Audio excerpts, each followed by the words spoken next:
Okay. Yeah, sorry about that. Okay.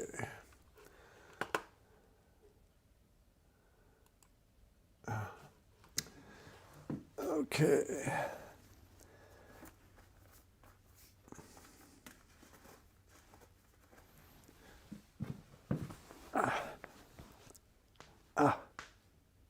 My old bones.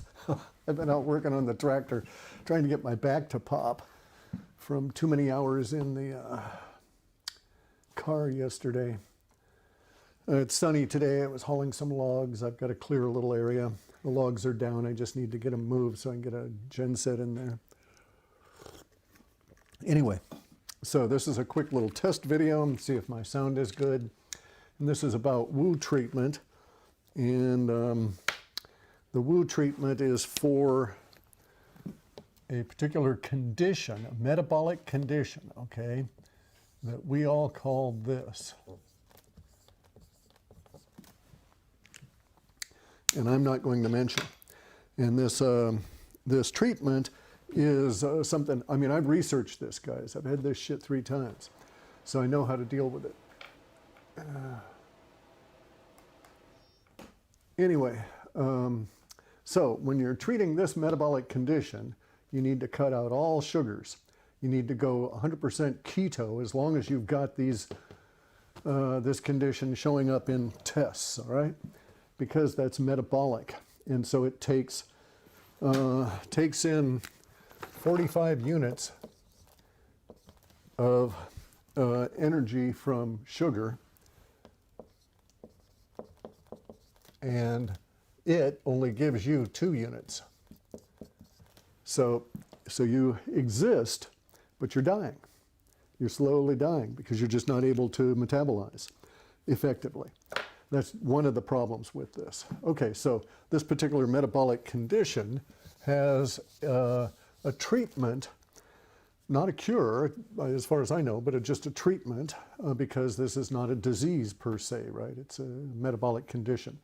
And it originates from a spark of activity somewhere in this appropriate set of conditions that allow that spark of activity to create the metabolic condition. Then once it's engaged, it feeds on the body. And so the way you approach it is that one way to approach it, first off, you need to know that chaga mushroom, let's put that in here this way. Chaga is one of the most studied medicinal mushrooms on the planet. There are more articles that I could find on it than any of the others. Shiitake, cordyceps, reishi, any of the others, okay, any of the other medicinal mushrooms. And if you get into the variants, there's like 9 or 10 at the top tier. But chaga is the most studied. It is very much anti this critter. And the Native Americans around here, before white men's medicine, before Western medicine, in order to effectively treat bowel cancer, and stomach cancer. Bear in mind now, okay, so this is true. You have to go and get the exact numbers, but this value is true. But prior to like 1940, we'll just say prior to 1940, of all of the people that died of this,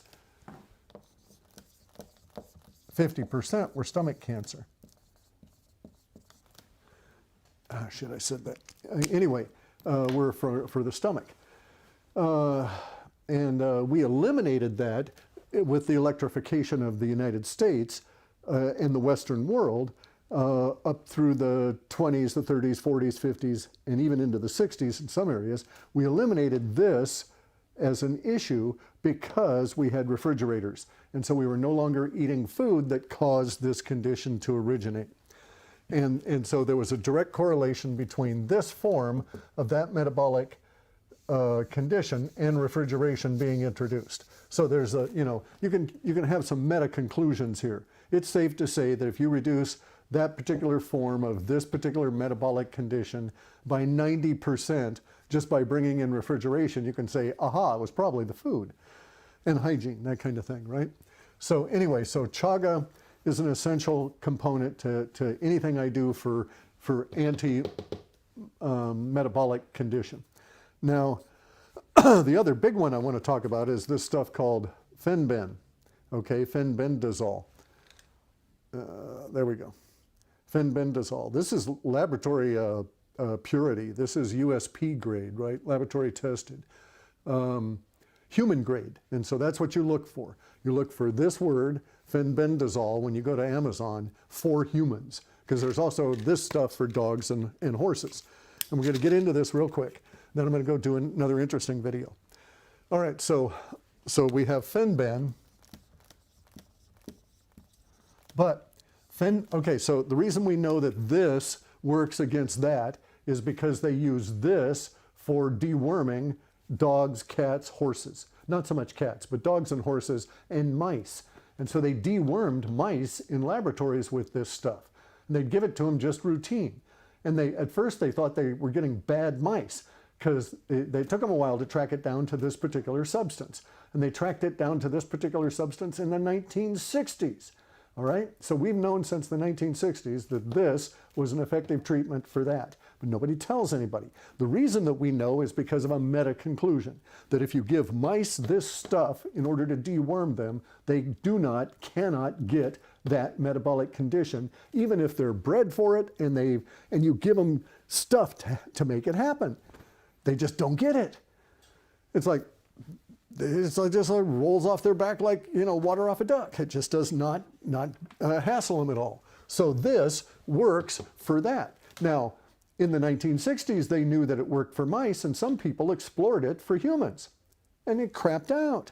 It didn't do shit. It was totally worthless. Or rather, it was statistically not worth messing with, even though it's cheap. Even though it's cheap to make, quality is good and all of that, in the 60s, they decided it was not worth pursuing for this because it was only like 1% effective. Well, here's the thing. In mice don't have to worry about supplements the way that primates do. Okay, mice don't have an evolved vagus nervous system the way that primates do. Both of those, the way that mice maintain and have optimal vitamins and the nature of their vagus nervous system meant that this worked on them where it did not work on humans. But turns out we can make it work on humans. So fenbendazole is now being produced and sold on Amazon as fenbendazole for humans. And so if you have this condition, then you should probably get this and try it. But here's the key. You've got to have optimal vitamins, which means for your body size, you've got to get yourself saturated with vitamin D and vitamin C. Now, the D can have K2 with it, which helps men produce testosterone and helps women regulate testosterone and estrogen. Okay, so that's a big boost if you get the D with the K, D3 actually with K. But you're going to have to get yourself tested. You got to buy one of these $30 to $50 kits on Amazon and get some blood and put it in there and mail it off to them. And you got to do that over the course of once every month or something while you're taking this to see where your level's at. Because you've got to get, not just for COVID here, you got to get up to serious stuff. So if you had this condition here, and see, I read all this stuff. I read vast quantities of material. So I'm not going to show you my sources because I don't collect it. But if you want to go and validate the numbers I'm giving you, you can find it out there on med pub lines, all of these kind of things, right?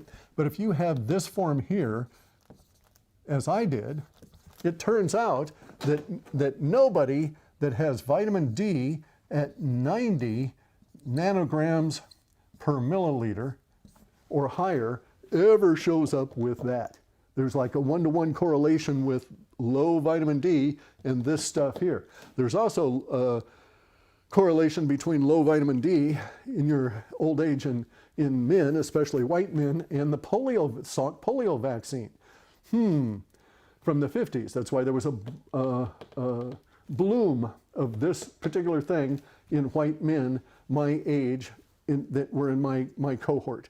is because we were given this Salk polio vaccine, and it made us over time not able to absorb this as much as we should have. We had consistently low levels all of our lives when we should have been trying to maintain 90, and we were lucky to be in the 20s. And so it's directly associated with that. So you've got to understand that in order to make Fen-Ben work for you, no matter what type of metabolic condition you have, you've got to get your vitamin D and vitamin C optimal. Okay, you feel good when you've got, even with that, you'll feel a pump up from the vitamin D and the vitamin C when you get it in there. Linus Pauling took 9 grams of liposomal, ultimately liposomal, but 9 grams of vitamin C daily. I'm consistently at least 6, maybe 7, pretty consistently. And that's good. That's just marvelous. But start off easy because it can get your gut. It's bowel tolerance. So you have to build up to the ability to take that much. But take that much. Get up there as much as you can. Then there's one other aspect for Fen-Ben, okay? And that's this you got to have vitamin E. Now, for the E, it is important that you have, it can be a mix, but it can't be 100% unless it contains this kind of vitamin E.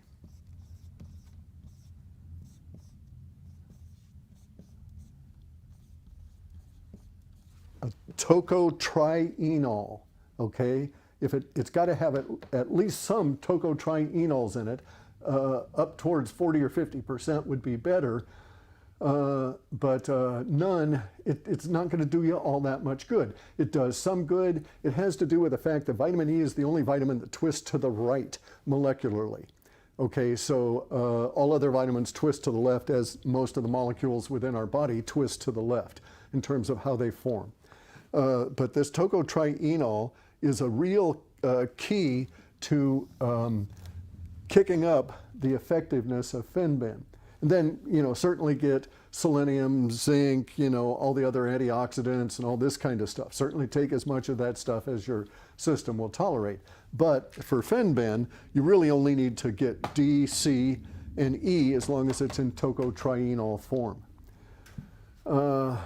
And so that's it for this little video about this substance. You can buy it on Amazon, and if you ever and you can take it as a prophylactic. Okay, people who have had this and had this form of it even take some of them take one of these a week. Some of them take a gram a week. The dosage is all over the place depending on the type you've got. So you got to go in and research it, right, and ask people that are using it, and then see what happens with your own body.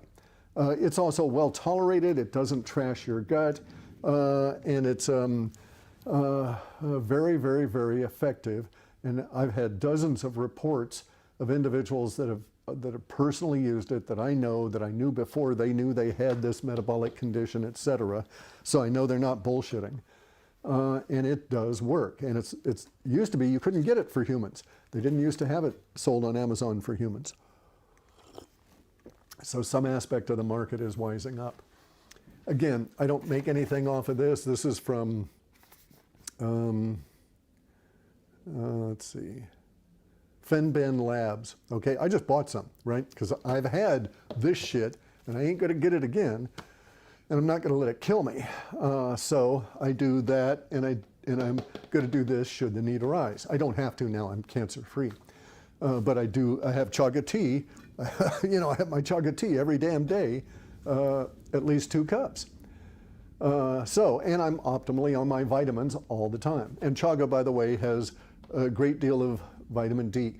But you can't rely on it for the Fen-Ben. You got to maximize your vitamin D and make sure you're there, that you're way the hell up. Shade towards 90 if you've got that form. That's all on this particular video. I got to get ready and set up for this next one.